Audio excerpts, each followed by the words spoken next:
wabarakatuh. Alhamdulillah bismillahirrahmanirrahim. Alhamdulillah wassallallahu la haula wala quwwata illa billah. Amma ba'da. Yang pertama, Bapak Imam Baituri selaku calon guru gerak angkatan ke-9 yang tak berhenti, Bapak Ibu Dewan Guru serta yang berbahagia. Sebelumnya mari kita bersama-sama mengucapkan kepada Allah Subhanahu wa taala dengan ucapan alhamdulillahirabbil alamin, karena pada siang hari ini, hari Rabu tanggal 18 Oktober tahun 2023, kita semua masih diberi nikmat iman Islam, kesehatan dan batin, sehingga dapat menghadiri yaitu aksi nyata modul 1.4 budaya positif, yaitu diseminasi pemahaman dan pengalaman penerapan budaya positif oleh yang terhormat Bapak Imam Baituri. Semoga Allah senantiasa meningkatkan rahmatnya kepada kita semua yang berguna, bermanfaat baik di kehidupan dunia maupun di akhirat. Amin ya rabbal alamin. Yang kedua, tak lupa salawat salam semoga melimpah kepada Nabi kita Nabi Muhammad sallallahu alaihi wasallam, dengan mengucap Allahumma sholli wa sallim wa barik alaihi, dengan harapan dan izin serta ridho dari Allah Subhanahu wa taala, kita semua mendapat syafaat dari beliau di yaumul qiyamah. Amin ya rabbal alamin. Hadirin yang berbahagia, pada siang hari ini kita akan sama-sama menyaksikan paparan diseminasi yang akan disampaikan oleh Bapak Imam Baituri nanti dengan acara seperti itu, yaitu nanti kita pembukaan, kemudian di paparan materi oleh Bapak Imam Baituri, kemudian diteruskan dengan sesi tanya jawab, dan yang terakhir nanti refleksi dan penutup. Hadirin yang berbahagia, supaya acara diseminasi pemahaman dan pengalaman penerapan budaya nyata oleh Bapak Imam Baituri berjalan dengan lancar dan sukses, marilah kita buka dengan bacaan kubur kita bersama-sama, dengan harapan Allah nanti membimbing kita sehingga acara diseminasi pada seperti ini berjalan dengan lancar. Amin ya rabbal alamin. Lillahi wa syafaati Rasulullah sallallahu alaihi wasallam. Al-Fatihah.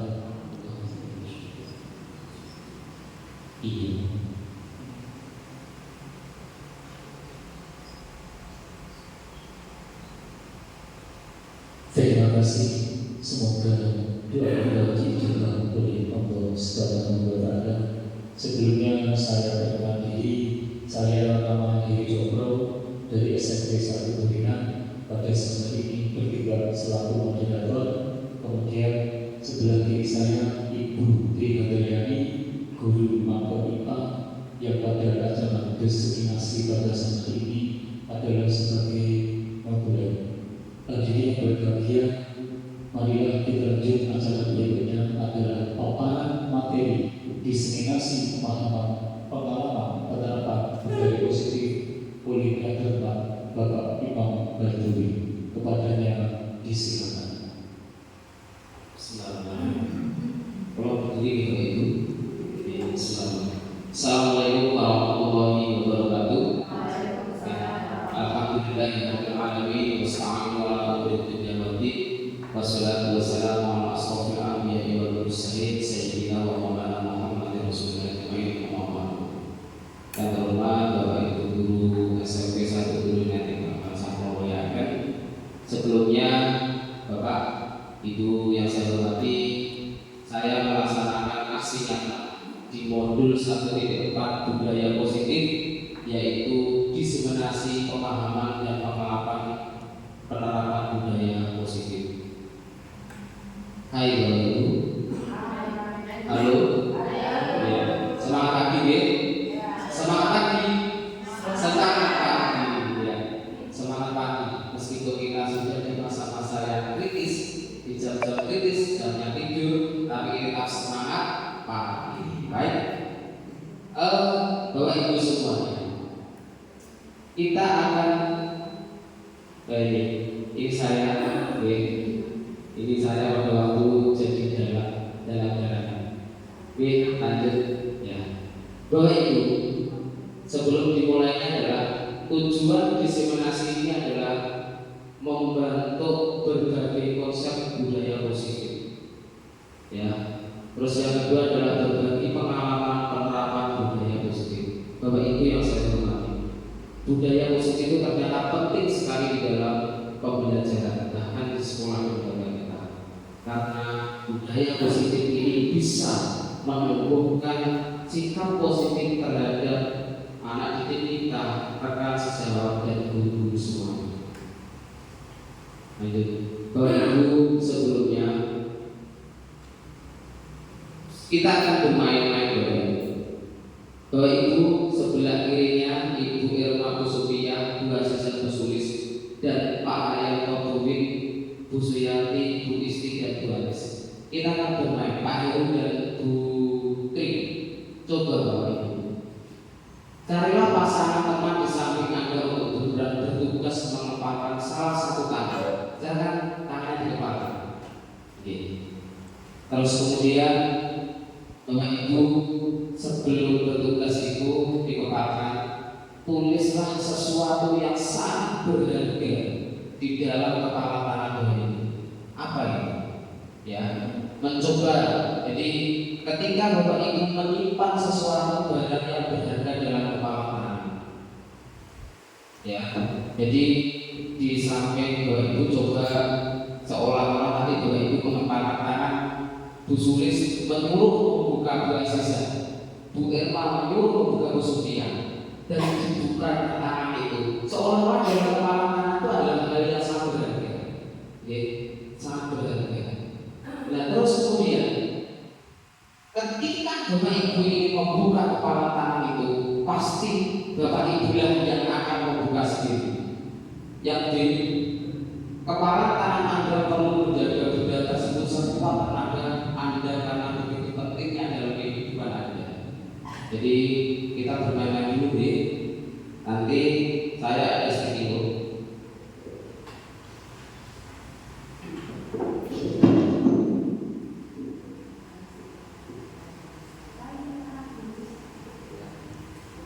Ini sedikit ini. Ibu Irma menulisnya, Bu Aziza juga menulis, Pak Haryanto menulis, terus Bu Istiaja, Bu Isti Jimarok, dan Baris menulis. Bapak Ibu, tulislah sesuatu hal yang sangat berharga di dalam tulisan itu. Tulislah yang sangat berharga yang mungkin adalah sangat penting dan sangat vital dalam kehidupan Bapak Ibu. Silakan. Terus kemudian sudah, kalau sudah genggam erat-erat Bapak Ibu, digenggam erat-erat. Nah, terus genggam erat-erat. Di samping Bapak Ibu, coba Bapak Ibu, Ibu Win, Ibu Sulis, dan Ibu Anis, Bu Sofia, untuk menyuruh membuka barang yang sangat berharga itu. Ya terus, ayo Bu, dibuka. Ayo, boleh kan dibuka dengan cara? Boleh kan dibuka? Nah, dia sambut. Iya, betul. Iya, luar biasa. Ya. Oke, sip. Ya. Oke, sudah baik. Ini adalah sebuah gambaran Bapak Ibu. Coba buka, ya. Ini Bapak Ibu. Apakah Bapak Ibu akan membuka kepala tangan? Mengapa? Apa alasan A atau B membuka kepala tangan Anda? Apakah A atau B menutup kepala tangan Anda? Mengapa? Dan alasan apa? Dalam kegiatan ini sesungguhnya siapakah yang memegang kendali kontrol pada diri kita? Siapa Bapak Ibu? Diri sendiri. Luar biasa. Berikan aplaus untuk kita semuanya. Jadi Bapak Ibu, ketika dalam hal apapun itu yang memegang kontrol bukan orang lain, tapi diri Jadi apapun itu yang memegang kontrol diri kita sendiri, bahkan diancam pun, diberi hadiah, diberi apapun itu, ketika diri kita tidak akan ingin membuka, maka tidak terbuka sebuah hal itu, berarti diri kita lah yang menjadi kontrol dari sesuatu apapun itu. Baik, Bapak Ibu, kita sendirilah yang memegang kontrol atas kepala tangan kita. Apakah kita membuka atau menutup kepala tangan kita, itu tergantung kepada diri kita masing-masing, sesuai dengan kebutuhan dasar kita saat ini. Berarti pada dasarnya adalah kita, kepada anak didik kita bisa mengancam mereka, tapi sebenarnya yang harusnya berubah itu adalah diri mereka sendiri. Kita bisa mengancam. Ketika anak melanggar, kita bisa mengancam dengan hukuman. Tapi sebenarnya yang bisa merubah mereka adalah diri mereka sendiri. Baik. Pesan nyata dan pendidik menurut Dr. William Besar. Jadi saya mengutip dari pendapat ahli bahwa ilusi guru mengontrol murid, pada dasarnya kita tidak dapat memaksa murid untuk berbuat sesuatu jika murid tersebut memilih tidak melakukannya. Walaupun tampaknya guru sedang mengontrol perilaku murid, hal demikian terjadi karena murid sedang mengizinkan dirinya dikontrol. Saat itu bentuk kontrol guru menjadi kebutuhan dasar yang dipilih murid tersebut. Teori kontrol menyatakan bahwa semua perilaku memiliki tujuan, bahkan terhadap perilaku yang tidak disukai. Yang kedua adalah ilusi bahwa semua penguatan positif efektif dan bermanfaat. Penguatan positif atau berusukan adalah bentuk-bentuk kontrol segala usaha untuk mempengaruhi murid agar mengulangi suatu perilaku tertentu. Jadi adakah suatu usaha untuk mengontrol murid tersebut dalam jangka waktu tertentu? Kemungkinan murid tersebut akan menyadarinya dan mencoba untuk menolak berusukan kita, atau bisa jadi murid tersebut menjadi tergantung pada satu untuk berusaha. Ini berhubungan dengan yang disebut dengan punishment dan reward. Bahasanya nanti, apakah murid itu bisa dihukum atau tidak? Ini berhubungan dengan teori. Ilusi bahwa karakter dan membuat orang merasa bersalah dapat mematahkan karakter. Menggunakan kritik dan rasa bersalah untuk mengontrol murid menuju pada identitas sadar. Mereka belajar untuk merasa buruk tentang diri mereka. Mereka mengembangkan dialog diri yang negatif agar yang sulit bagi guru untuk mengidentifikasi bahwa mereka sedang melakukan perilaku ini. Yang ketiga selanjutnya adalah ilusi bahwa orang dewasa memiliki hak untuk memaksa. Banyak orang dewasa yang percaya bahwa mereka memiliki tanggung jawab untuk membuat murid-murid berbuat hal tertentu.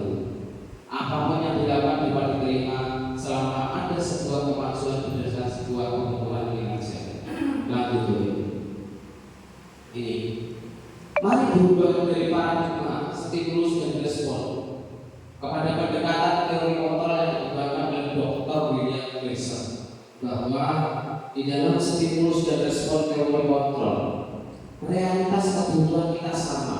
Dalam teori kontrol bahwa realitas kebutuhan kita berbeda. Stimulus respon adalah semua orang melihat yang sama, tapi dalam teori kontrol bahwa setiap orang memiliki gambaran yang berbeda. Kita mencoba mengubah orang agar berpandangan sama dengan kita. Teori kontrol kita berusaha memahami pandangan orang lain tentang dunia. Lanjut begitu. Ya. Sekarang Bapak Ibu, pembelajaran yang sekarang kita lakukan adalah pembelajaran dengan paradigma baru. Pembelajaran dengan paradigma baru dirancang berdasarkan prinsip pembelajaran yang terdiferensiasi, sehingga setiap siswa belajar sesuai dengan kebutuhan dari tahap perkembangannya untuk mewujudkan yang disebut dengan profil pelajar Pancasila. Jadi sebenarnya pembelajaran kita yang saat ini kita lakukan adalah pada dasarnya adalah ini, 5 dimensi yang pernah kita lakukan dalam beberapa hari kemarin itu, diantaranya adalah 5 dimensi profil Pancasila. Ada yaitu tentang kebinekaan global, bergotong royong, kreatif, bernalar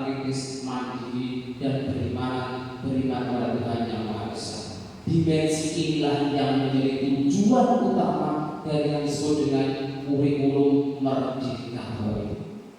Anak dituntut untuk kita sebagai seorang guru menuntut anak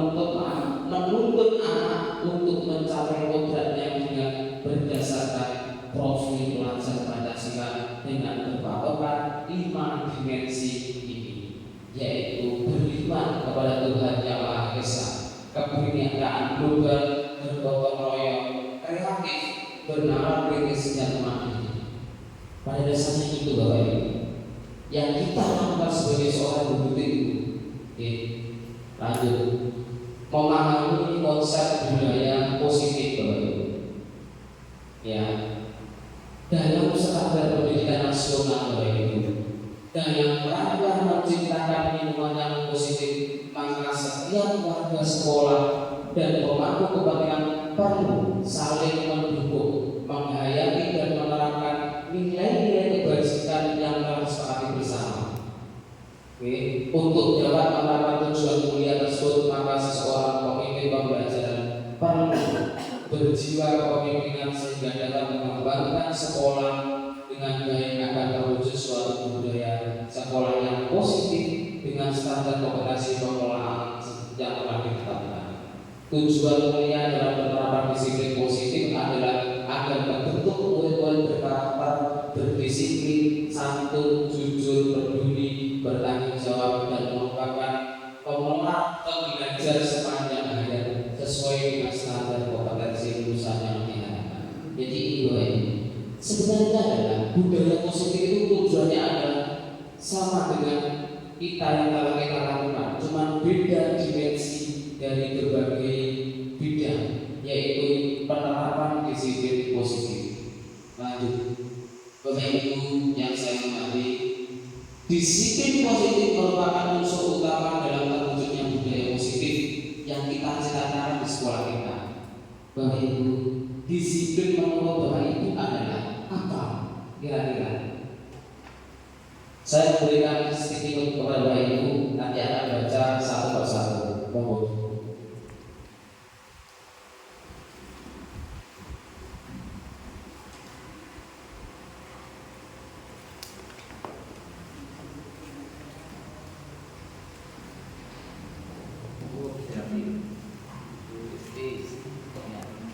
Nanti saya baca Bapak Ibu.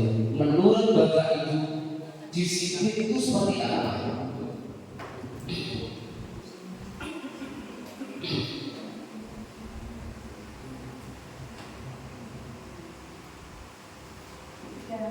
Ya, terima kasih. Dibaca Bu. Assalamualaikum warahmatullahi wabarakatuh. Disiplin menurut saya adalah mematuhi semua peraturan yang sudah ditetapkan oleh sekolah. Terima kasih. Berikan aplaus Bapak Ibu. Bagaimana Ibu Suci? Bapak Ibu. Disiplin adalah suatu kegiatan atau kewajiban yang harus dikerjakan sesuai dengan peraturan yang berlaku di sekolah itu. Terima kasih Ibu. Berikan aplaus Ibu kepada Ibu Setia. Sekarang Ibu Aziza. Sebagai Ibu BK.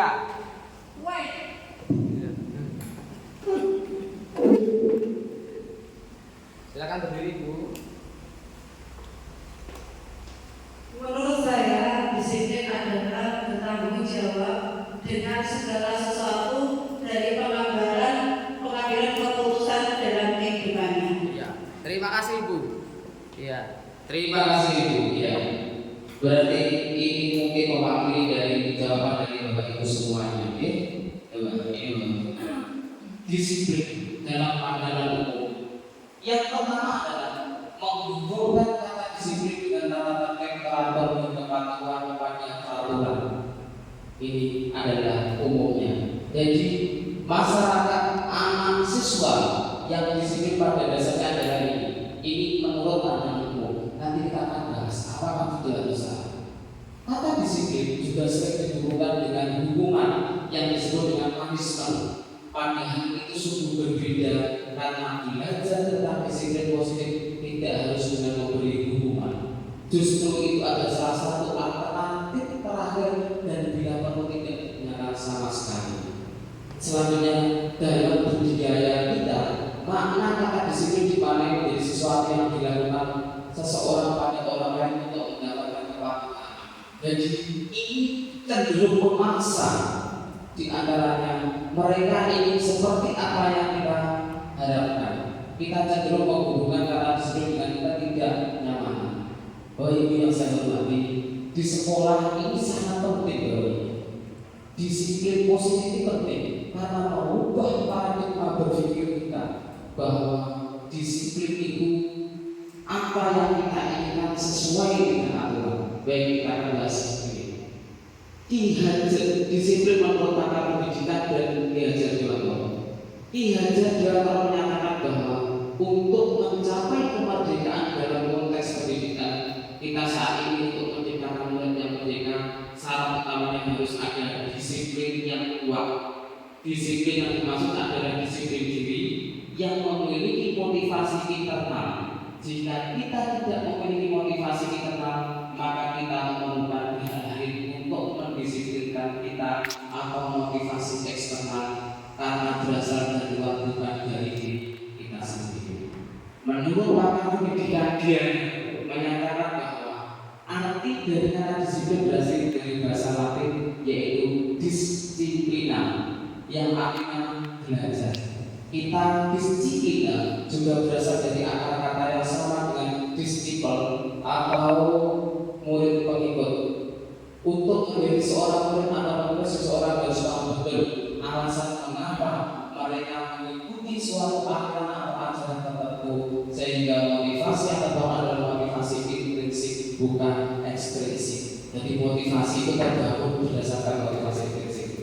Baik Bapak Ibu, menurut Bapak pendidikan kita, pakar pendidikan Ki Hajar Dewantara dan Jerry Hussein mengartikan bahwa dari dua pendekatan yaitu disiplin sebagai bentuk kontrol diri, yaitu belajar untuk kontrol diri agar dapat mencapai suatu tujuan yang mulia. Tujuan mulia di sini mengacu pada nilai-nilai atau prinsip mulia yang dianut seseorang yang kemudian disebut nilai kebajikan universal, yakni nilai-nilai kebajikan yang disepakati bersama, lepas dari suku bangsa, agama, bahasa maupun latar belakangnya. Nilai-nilai ini merupakan fondasi kita dalam berperilaku. Bapak Ibu, kita posisinya sebagai pendidik, tujuan kita adalah menciptakan anak yang memiliki disiplin diri, sehingga mereka bisa berperilaku dengan mengacu pada nilai-nilai kebajikan universal dan memiliki motivasi intrinsik dari dalam dirinya, bukan ekstrinsik dari ancaman tadi, seperti yang telah Bapak Ibu praktekkan, yaitu ketika menggenggam sesuatu yang berusaha membuka dalam diri Bapak Ibu semuanya. Sama, ketika anak melanggar sekolah, melanggar peraturan sekolah, maka bisa merubah itu hanya anak. Dan dia ketika berubah itu hanya sementara, sifatnya dalam eksternal ini. Salah satunya adalah nilai-nilai kebajikan yang ingin dicapai oleh masyarakat Indonesia yang kita kenal dengan profil pelajar Pancasila. Disiplin positif adalah salah satu cara penerapan disiplin yang bertujuan untuk menumbuhkan motivasi internal dan kesadaran anak untuk melakukan sesuatu tanpa paksaan, penghargaan atau hukuman. Jadi Bapak Ibu, garis besarnya adalah disiplin positif itu adalah disiplin yang berasal dari anak.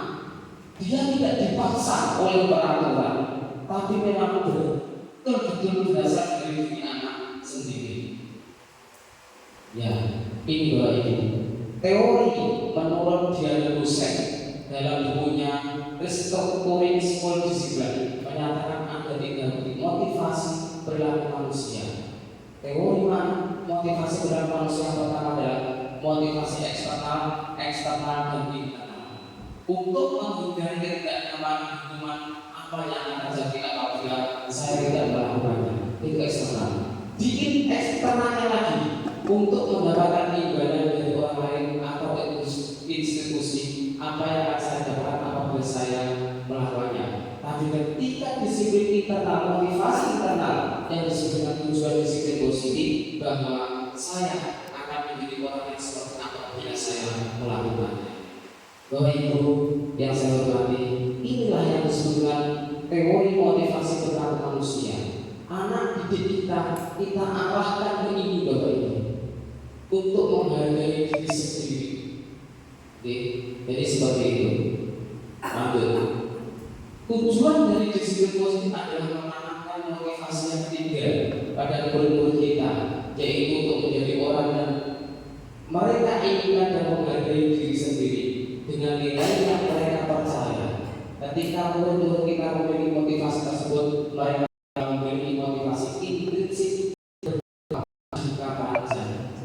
Motivasi yang tidak akan terpengaruh pada adanya hubungan atau kajian. Mereka akan tetap berperilaku baik Bapak Ibu dan berlandaskan dengan nilai kebajikan, karena mereka ingin menjadi orang yang menjunjung tinggi nilai-nilai yang mereka hargai.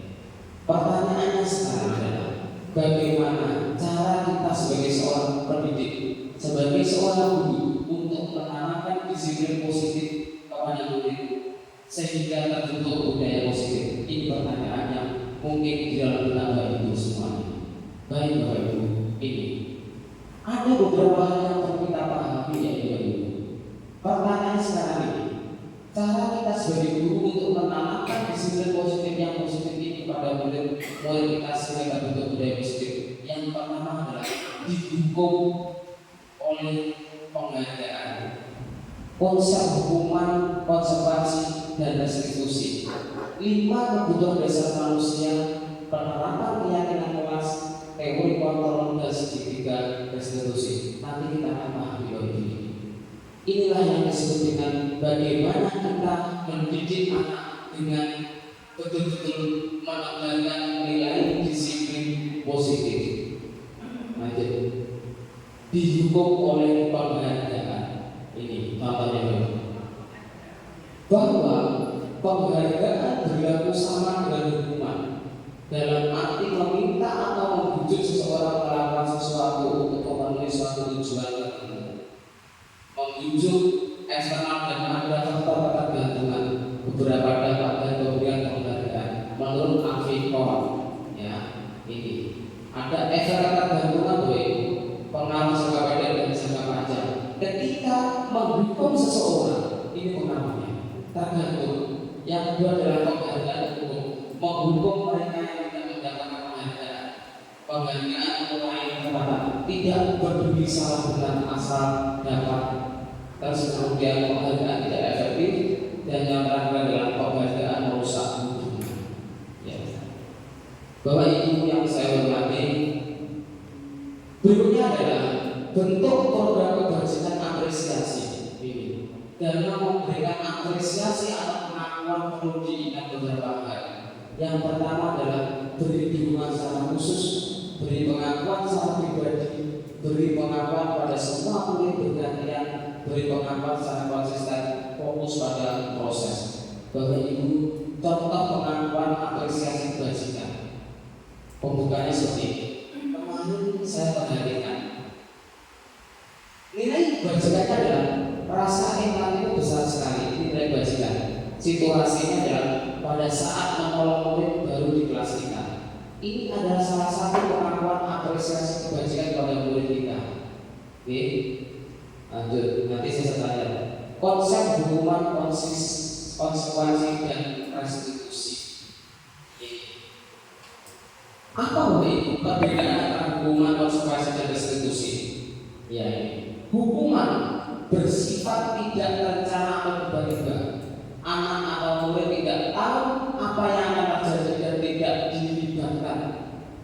Hukuman bersifat satu arah dari pihak guru yang memberikan, dan murid hanya menerima suatu hukuman tanpa melalui suatu kesepakatan atau pengarahan dari pihak guru baik sebelumnya atau sesudahnya. Ini yang disebut dengan hukuman. Sekarang kita ke konsekuensi. Konsekuensi sudah terencana atau sudah disepakati, sudah dibahas dan disetujui oleh murid dan murid. Biasanya ini yang disebut dengan keyakinan kelas. Perbedaan keyakinan dan peraturan kelas atau peraturan sekolah, nanti akan saya jelaskan. Pihak guru atau sekolah yang murid sudah mengetahui sebelumnya konsekuensi yang akan diterima bila ada pelanggaran. Pada konsekuensi ini, murid tetap dibuat tidak nyaman untuk jangka waktu pendek. Konsekuensi biasanya diberikan berdasarkan suatu data yang punya beban diukur. Selanjutnya adalah restitusi. Restitusi adalah sebuah pendekatan untuk menciptakan disiplin positif. Restitusi adalah proses penciptaan kondisi bagi murid untuk mengembali kesalahan mereka, sehingga mereka bisa kembali pada kelompok mereka dengan harapan yang lebih baik.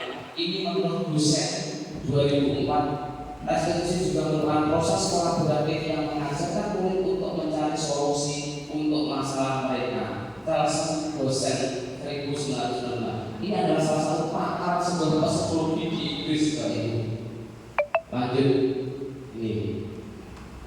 Ibu, kita lihat, kita sering melakukan seperti ini. Tindakan guru mencatat 10 kali di dalam buku kalimat, saya tidak akan terlambat lagi karena terlambat ke sekolah. Ini termasuk hukuman atau konsekuensi? Apa? Hukuman. Baik, termasuk hukuman. Yang kedua, lari mengelilingi lapangan basket 2 kali karena terlambat hadir di sekolah, termasuk hukuman atau konsekuensi? Konsekuensi. Terima kasih. Yang saya, murid diminta untuk push up 15 kali karena tidak menggunakan masker sekolah. Hukuman atau hukuman? Selanjutnya, menggantikan kertas tugas teman yang harus diselesaikan. Hukuman atau konsekuensi? Konsekuensi.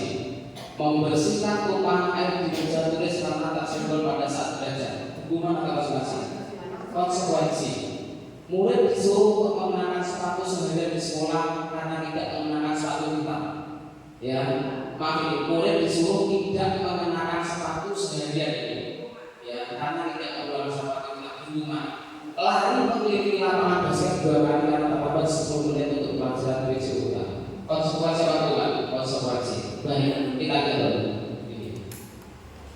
Ternyata begini, ketika mencatat 100 kali saja kalau termasuk hukuman.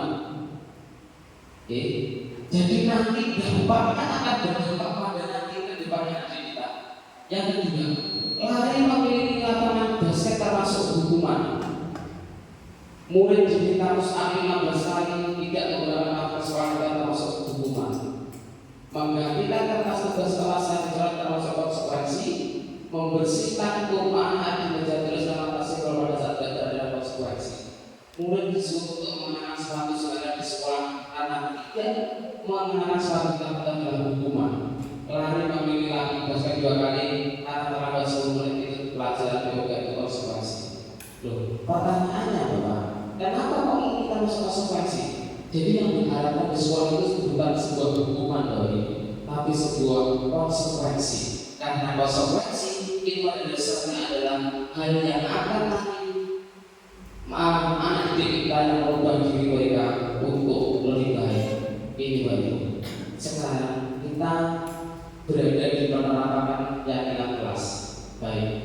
Pertanyaan berikutnya, mengapa Bapak Ibu keyakinan kelas bukan mengapa tidak peraturan kelas saja? Silakan. Silakan bukan saja Pak.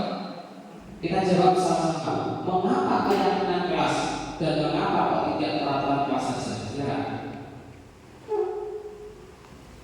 Karena kalau keyakinan kelas itu hasil dari kesepakatan bersama antara siswa dan guru. Tapi kalau peraturan adalah peraturan itu hanya satu arah, tidak ada timbal balik dari keseluruhan warga sekolah. Terima kasih Ibu Asyad luar biasa. Mereka pos oleh Ibu. Iya, betul. Keyakinan kelas bukan peraturan kelas. Karena keyakinan kelas itu dibuat oleh anak. Ya, jadi anak dilibatkan. Contoh, dilarang tidur di kelas. Itu siapa yang buat? Sebelum pembelajaran dimulai, bahkan sebelum masuk ajaran baru, kita tahu bahwa kita membuat sebuah keyakinan kelas. bahwa ketika tidur di kelas itu tidak boleh anak sendiri yang membuat sebuah keyakinan kelas. Terus nanti keyakinan kelas itu diyakini bahwa apa keyakinan yang aku tidur tidak boleh tidur di kelas. Yang pertama adalah tidak boleh tidur di kelas karena mengganggu, bahasanya adalah bersamaan. Kenapa kok tidak boleh tidur? Nah, temannya nanti mendengarkan dia tidur. Ini yang disebut dengan salah satu nilai positif. Kita lanjut dulu. Mengapa kita memiliki peraturan tentang penggunaan helm pada saat mengendarai kendaraan roda 2? Kenapa ini? Kita sebagai seorang masyarakat, kita itu kadang-kadang kan dalam hal memakai helm itu karena takut. Kalau polisi, atau lampu merah, atau ditilang. Tapi dalam kemudian jawaban Anda adalah untuk apa? Keselamatan. Berarti meskipun ada dan tidak ada polisi, meskipun di lampu merah pun, maka kita akan tetap memakai helm karena tujuannya adalah keselamatan. Ini yang disebut dengan sebuah kebajikan universal. Mengapa kita memiliki peraturan tentang penggunaan masker dan mencuci tangan setiap saat? Kemungkinan Anda menjawab adalah kesehatan dan keselamatan. Ya, jadi bukan karena kita itu takut berburu polisi kita tidak pakai masker itu, tapi keselamatan. Ini yang disebut dengan sebuah yang disebut dengan kebajikan universal. Baik, ini konsepnya. Nilai keselamatan dan kesehatan inilah yang kita sebut sebagai suatu keyakinan, yaitu nilai kebajikan universal yang disepakati secara tersirat dan tersurat lepas dari latar belakang suku, bahasa maupun agama, seperti keadilan, kehormatan, peduli, integritas, kejujuran, pelayanan, keamanan, kesabaran, tanggung jawab, mandiri, berprinsip, berkeselamatan, kesehatan, dan lain-lain. Bapak Ibu, ini coba peraturan kembalikan barang di tempatnya, dilarang mengganggu orang lain. Nilai kebajikan yang itu apa gitu? Kira-kira ini apa ketika kita itu membuat sebuah peraturan bahwa kembalikan barang di tempatnya, yang kedua dilarang mengganggu orang lain. Apa nilai kebajikan yang dituju? Apa Bu? Coba itu.